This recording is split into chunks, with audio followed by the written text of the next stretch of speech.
تاریخ ہوتی جو تحریک پاکستان کے دوران میں وہاں برپا ہوا تھا، یہ دو قسم کے جو تصور تھے اسلام کے، ان کے اندر تھی نا یہ مزاحمت، یہ تصادم، یہ تزاحم.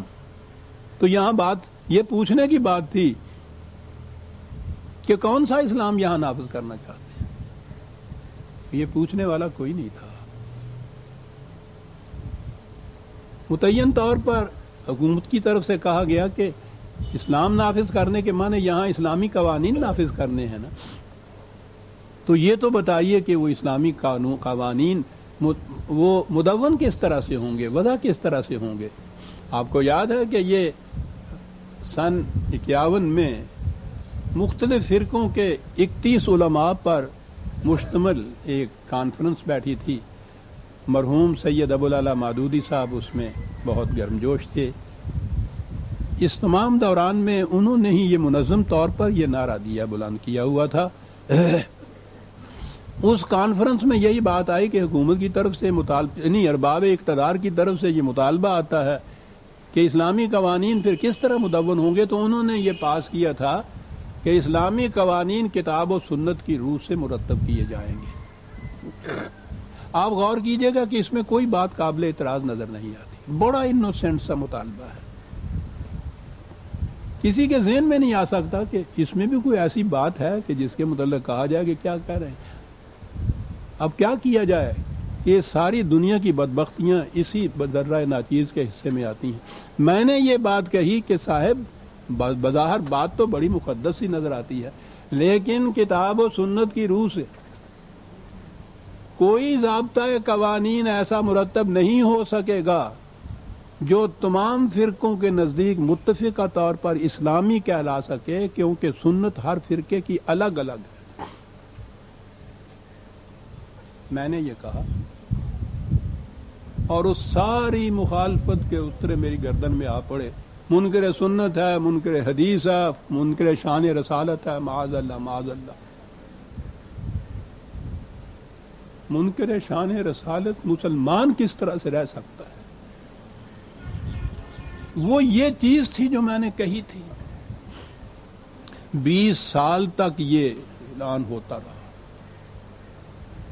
کہ یہ قوانین کتاب و سنت کی روح سے ہوں گے، اور جو بھی میرے بس میں تھا میں یہ عرض کرتا رہا کہ بابا یہ ناممکن ہے، یہ نہیں بن سکتا. درمیان میں ایک دفعہ صدر ایوب نے ان سے یہ کہا تھا کہ بھائی اس قدر روز روز کے جھگڑوں سے بہتر یہ ہے کہ آپ تمام حضرات بیٹھ کر کتاب و سنت کی روح سے ایک ضابطہ قوانین مرتب کر دیجئے پبلک لاز کا. وہ آ جائے گا میرے سامنے مستند طور پر تو میں آنکھیں بند کر کے اس پہ دستخط کر دوں گا اور رائج کر دوں گا مملکت میں. آپ دیکھیں گے کہ کتنی معقول پیشکش تھی. آپ کو معلوم ہے اس کا جواب کیا دیا گیا؟ کہنے لگے کہ یہ شخص بدنیت ہے، علماء کے اختلاف کو خام خواہ صفر بنا رہا ہے. ارے وہ تو کہتا تھا کہ مل بیٹھ کے مرتب کر دو، میں دستخط کر دوں گا. جانتے تھے یہ کہ مرتب نہیں ہو سکتا. اور میں نے یہ بہت بڑی بات کہہ دی ہے عزیزان ایمان. مجھ سے تو اس کی سند طلب کی جائے گی اور سند موجود. 20 سال تک یہ کچھ کہنے کے بعد یہی سید ابوالعلا مودودی مرحوم جو پیش تھے اور اس مطالبہ کرنے والے 31 علماء کی فہرست میں سر فہرست ان کا بھی نام تھا. 20 سال کے بعد انہوں نے خود یہ اعلان کیا کہ کتاب و سنت کی کوئی پبلک لاز کے سلسلے میں کتاب و سنت کی کوئی تشریح ایسی نہیں کی جا سکتی جو تمام فرقوں کے نزدیک متفق علیہ ہو، اس لیے اس کی بنا پہ قانون کا ضابطہ نہیں بن سکتا. وہی جو منکر سنت منکر شان رسالت پرویز 20 سال پہلے کہہ رہا تھا.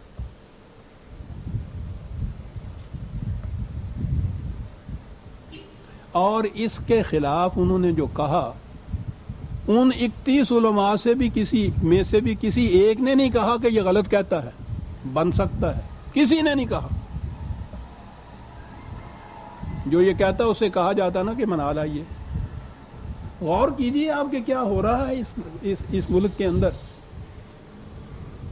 کسی نے نہیں کہا. وہ کہتا نہیں بن سکتا. پوچھا یہی کہا کہ نہیں بن سکتا تو پھر مملکت کے قوانین تو ہونے چاہیے. تو کیا کیا جائے؟ انہوں نے کہا کہ مملکت میں اس فقہ حنفی کے ماننے والوں کی اکثریت ہے، اس لیے فقہ حنفی نافذ کر دی جائے۔ معاف رکھیے گا اگر میں یہ عرض کروں کہ خود فقہ حنفی کے متعلق مودودی صاحب مرحوم کے اپنے عقیدہ کیا تھا، جس کو وہ مملکت کا قانون کہتے تھے، نافذ کر دیجیے گا۔ انہوں نے کہا تھا کہ مجتہد کتنا ہی باکمال کیوں نہ ہو، زمان و مکان کے تعینات سے بالکل آزاد نہیں ہو سکتا، نہ اس کی نظر تمام ازمنہ و احوال پر وسیع ہو سکتی ہے، لہذا اس کے اجتہادات کا تمام زمانوں میں اور تمام حالات کے مطابق ہونا غیر ممکن ہے۔ یہ کہہ رہے ہیں کہ 1000 سال پہلے جو فقہ مرتب ہوئی تھی، اس فقہ کو اسی طرح سے بیان ہی نافذ آج کر دیجئے، یہ ہے اسلامی قانون۔ اور وہ کہہ رہے ہیں کہ یہ جنہوں نے فقہ 1000 سال پہلے مرتب کی تھی، ان کی فقہ اس قابل نہیں کہ غیر متبدل طور پر اس کو آج بھی نافذ کر دیا جائے۔ یہ عقیدہ تھا۔ کہتے تھے بزرگان سلف کے اجتہادات نہ تو اٹل قانون قرار دیے جا سکتے ہیں اور نہ سب کے سب دریا برد کرنے کے لائق ہیں، صحیح اور معتدل مسلک یہی ہے کہ ان میں رد و بدل کیا جا سکتا ہے۔ فرماتے تھے کہ یہ سلف کون سے انبیاء تھے جن پر ایمان لانے کی مسلمانوں کو تکلیف دی گئی ہے۔ ارشاد تھا کہ بنیادی نقص اس مسخ شدہ مذہبیت میں، ان کی جو تھی علماء کی فقہ کی بنیادی نقص اس مسخ شدہ مذہبیت میں یہ ہے کہ اس میں اسلامی شریعت کو ایک منجمد شاستر بنا کر رکھ دیا گیا ہے۔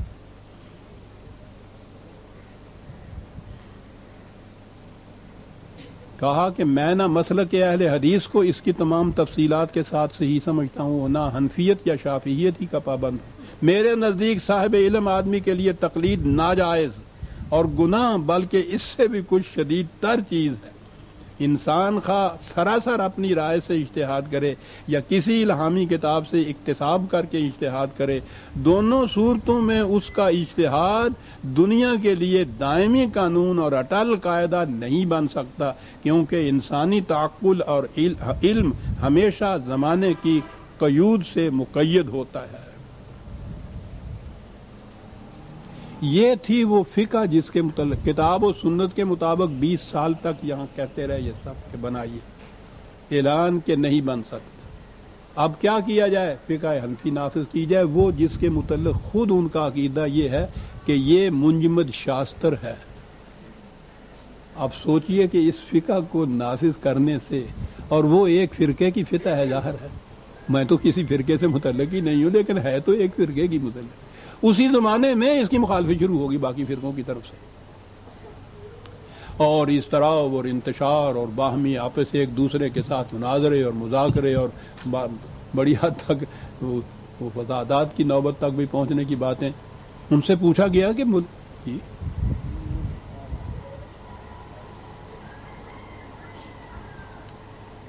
کہ صاحب اس سے تو یہ ملک کے اندر یہ انتشار پھیل گیا ہے، اس کا طریقہ، اس کا علاج کیا ہے، کیا کیا جائے؟ سوچئے، اب تھیوکراسی میں نے کہا تھا نا کہ اقتدار ان کے ہاتھ میں ہو، نافذ حکومت کرے۔ انہوں نے کہا کہ میں واضح طور پر کہہ دینا چاہتا ہوں کہ اسلامی قانون کا نفاذ اگر ہو سکتا ہے تو صرف اس طرح ہو سکتا ہے کہ جن لوگوں کے ہاتھ میں اقتدار ہے ان کو اقتدار سے ہٹایا جائے اور ملک کا اقتدار ان لوگوں کے ہاتھ میں منتقل ہو جو اسلام کو جانتے بھی ہیں، دل سے مانتے بھی ہیں اور اس کے احکام کو نافذ کرنے کا ارادہ بھی رکھتے ہیں۔ ایسے لوگ موجود ہیں، اور جس روز اقتدار ان کے ہاتھ میں آئے گا اس کے دوسرے روز اسلامی احکام نافذ ہو جائیں گے۔ اور فرما لیا آپ نے کہ کس طرح سے اسلامی نافذ ہونا تھا۔ یہ تھی وہ تھیوکریسی۔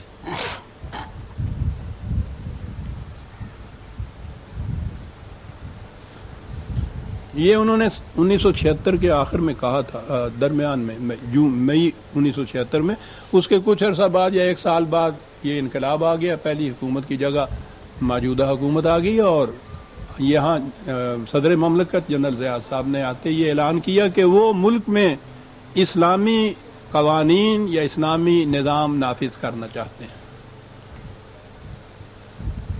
مجھے عزیزان مان